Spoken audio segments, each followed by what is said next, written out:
बुधबार विराटनगर स्थित सनराइज बैंकको कार्यालयमा एक युवतीले आत्महत्या गरिन्। मृतक सनाज खतिवडाले कार्यालयमै विष सेवन गरेकी थिइन्। प्राप्त पछिल्लो विवरण अनुसार खतिवडाको शव पोस्टमार्टमको लागि लगिएको छ भने उनको निकटमा रहेकाहरूसँग पनि सोधपुछ जारी छ। बैंकको कार्यालयको शौचालयभित्रै उनलाई बेहोस अवस्थामा भेटिएको थियो। छेउमै विषको बच्चा पनि भेटिएकाले उनको मृत्युको कारण विष पिएर नै भएको अनुमान प्रहरीले गरेको छ। साथै उनले ब्लेडले आफ्नो देब्रे हात समेत काटेकी छिन्। विष पिएर आत्महत्याको प्रयास गर्नु अघि उनले लेखेको सुसाइड नोट प्रहरीले फेला पारेको छ। बुवा र आमालाई सम्बोधन गरेर लेखेको नोटमा आफ्नै कारणले मरेको र यस घटनामा कसैलाई पनि दोष नदिन भनिएको छ। मृतक युवतीले बैंकमा आफ्नो बुवाको नाउँमा 20 लाख रुपैयाँ जम्मा गरिदिएको र विभिन्न बैंक तथा वित्तीय संस्थामा आफ्नो सेयर रहेको उल्लेख गरेकी छन्। सुसाइड नोट लेखेर आफैलाई दोष दिएर आत्महत्या गर्ने खतिवडा पहिलो पात्र होइनन्, तर यो प्रतिनिधि घटना भने पक्कै हो।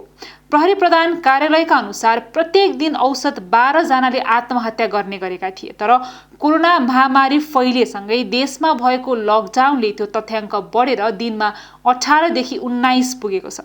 नेपालमा आत्महत्या गर्नेहरूमध्ये करिब 72% झुन्डिएर आत्महत्या गर्छन्। विष सेवन गरेर, आफूले आफैलाई गोली हानेर, आगो लगाएर, हाम फालेर, करेन्ट लगाएर, हात हतियारको प्रयोग गरेर आत्महत्या गर्ने गरेको पाइन्छ। मानिसको जीवनमा जब निराशा बढ्छ तब आत्महत्याको सोच आउँछ। जानकारहरू मादक पदार्थ सेवन गर्नु, श्रीमान श्रीमती बीचको विवाद, लागु पदार्थको दुर्व्यसनी, प्रेममा असफलता, गरिबी र बेरोजगारी जस्ता कारणलाई आत्महत्याको कारण मान्छन्। आत्महत्याको लामो समयको अनुसन्धानले पनि यही देखाएको छ, जुन हिजो पनि थियो, आज पनि छ र निरन्तर चलिरहनेछ। आत्महत्या हाम्रो लागि नयाँ शब्द भने होइन, तर मानिसले आत्महत्या किन गर्छन् र कारण के हुन सक्छन् मानिसको चासोको विषय हो। आत्महत्या कुनै पनि व्यक्तिले जानी जानी आफ्नो जीवन आफैले समाप्त पार्ने कार्य हो।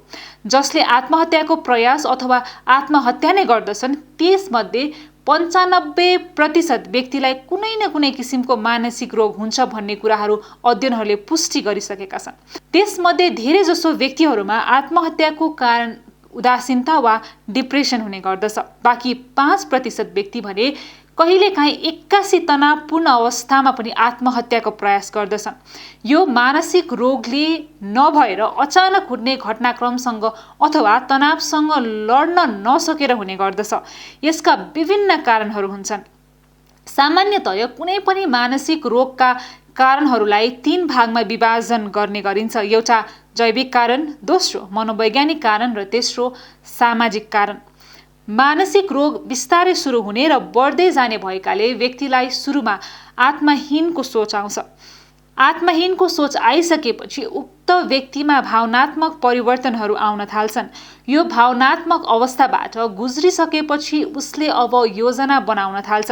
यसरी मानसिक रोगबाट एक्कासी आत्महत्या भइहाल्दैन, बरु यो क्रमिक रूपमा विकसित हुने गर्दछ। हरेक व्यक्ति आफ्नो जीवनको अन्तिम क्षणसम्म पनि सफल हुने सपनाका साथ अघि बढिरहेको हुन्छ। सामान्यतया अध्ययनहरूले के देखाएका छन् भने कुनै पनि व्यक्तिले आत्महत्या गर्नुभन्दा 1-2 हप्ता अगाडि अब आफ्नो जीवन अन्त्य गर्दैछु भनेर आफ्नो अधुरा कामहरू सबै मिलाउने गर्छन्। जीवन यस्तै रहेछ भनेर आफ्नो नजिकको व्यक्तिहरूसँग कुरा गर्छन् र आफ्नो परिवार जिम्मा लगाउँछन्। सामान्यतया कसैले आत्महत्या गर्यो भने उसको आर्थिक अवस्था कस्तो थियो वा आर्थिक अवस्थामा आएको उथलपुथलकै कारण हो कि भन्ने मानिसहरू शङ्का गर्ने गर्दछन्। यहाँनिर एउटा कुरा के स्पष्ट हुनुपर्छ भने आर्थिक विपत्तिले सबै मानिसले आत्महत्या गर्दैनन्। आर्थिक विपत्तिले आफ्नो जीवनलाई झनै खारेर सङ्घर्षशील जीवन व्यतीत गर्ने मानिसहरू लाखौँ छन्, तर समाचारमा तुरुन्तै कारण खोज्ने स्वभावका कारणले व्यक्तिले उसलाई जीवनका तुरुन्तै देखिने किसिमका घटनासँग लगेर आत्महत्यालाई जोडिदिने गर्छन्।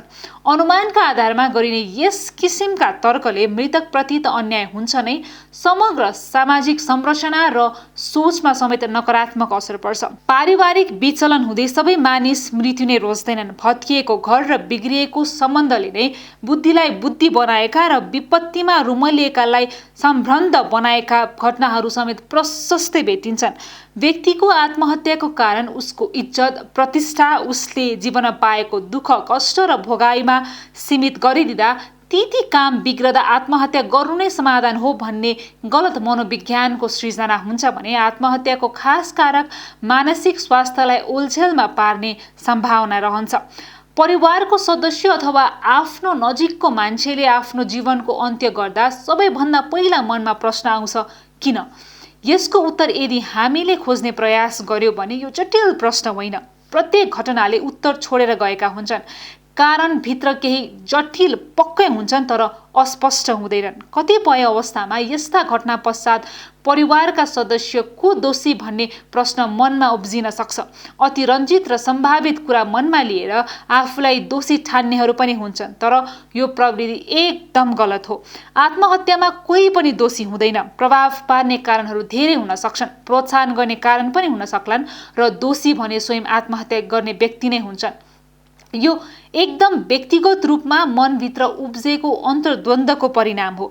कतिपय अवस्थामा ती अन्तर्द्वन्द्वलाई परिवार र साथीभाइले पहिचान गरी उसलाई राम्रो मार्गदर्शन दिन सक्छन् अथवा विज्ञको सल्लाह लिन अभिप्रेरित गर्न सक्छन्। आत्महत्याको लागि कसैलाई दोषी ठान्नु एकदमै गलत हो। आफ्नो प्रियजनले छोडेर जाँदा हुने पीडा अत्यन्तै स्वाभाविक हुन्छ। मन दुख्छ, अब कहिले पनि त्यो व्यक्तिलाई म देख्दिनँ भन्ने पीडाका साथ जीवन अघि बढ्छ। अझ हाम्रो जस्तो आत्महत्याको बारेमा भ्रम रहेको समाज त झन् यो अप्ठ्यारो अवस्था हो। यस्तो अवस्थाबाट बाहिर निस्किन केही समय लाग्छ। ती अवस्थामा परिवार, साथीभाइ र उस्तै समस्या भोगेका परिवारको सहयोग अत्यन्तै महत्त्वपूर्ण रहन्छ।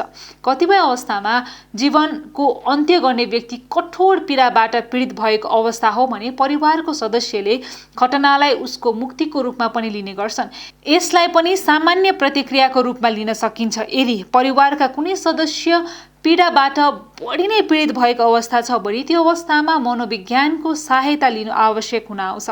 कतिपय अवस्थामा विभिन्न गलत, मिथ्या र भ्रमका कारण आत्महत्यालाई समाजका केही व्यक्तिले सम्पूर्ण परिवारको असफलताको रूपमा लिने गर्दछन्। त्यस्ता व्यक्तिबाट परिवारलाई विभिन्न कुरा गरेर अनावश्यक तनाव दिन सक्छन्। त्यो अवस्थामा परिवारका सदस्यले एक अर्कोलाई साथ दिने गर्नुपर्छ। आत्महत्याको घटना परिवारको असफलताको प्रतीक होइन। कतिपय अवस्थामा परिवारको प्रयासका बावजुद पनि अप्रिय घटनाहरू घट्न सक्छन्। यसलाई कायरता मान्ने पनि छन्, त्यो पनि एकदमै गलत हो। आत्महत्या पीडा मुक्त जीवन जिउने प्रयास गरिएको गलत रोजाइ मात्रै हो। जीवनमा माया नभएर गरिने क्रियाकलाप नभएर पीडाको मुक्तिको लागि रोजिएको एउटा उपाय मात्रै हो।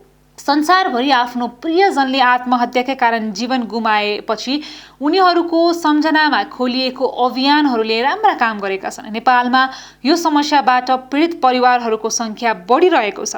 यो अवस्थामा समान पीडा भएका परिवारलाई एकीकृत गरेर आत्महत्या नियन्त्रणको अभियानमा सरेक हुन सकिन्छ।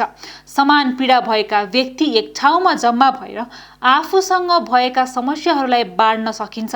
यसै गरी आफ्नो समस्याबाट तपाईँ कसरी मुक्ति पाउनुभयो भनेर विभिन्न मिडिया मार्फत आफ्नो विचारलाई अगाडि ल्याएर आत्महत्या नियन्त्रणको अभियानमा सरेक हुन सकिन्छ। नेपालमा बढिरहेको आत्महत्या सबै परिवारको साझा समस्या हो। यस्ता घटना घट्न नदिन सबैले प्रयास गर्नुपर्छ। यदि खचिहालेमा पीडित परिवार, साथीभाइ र समाजले यो अवस्थालाई शक्तिमा रूपान्तरण गरेर आत्महत्या रहित समाज निर्माणमा पहल गर्नु आवश्यक छ।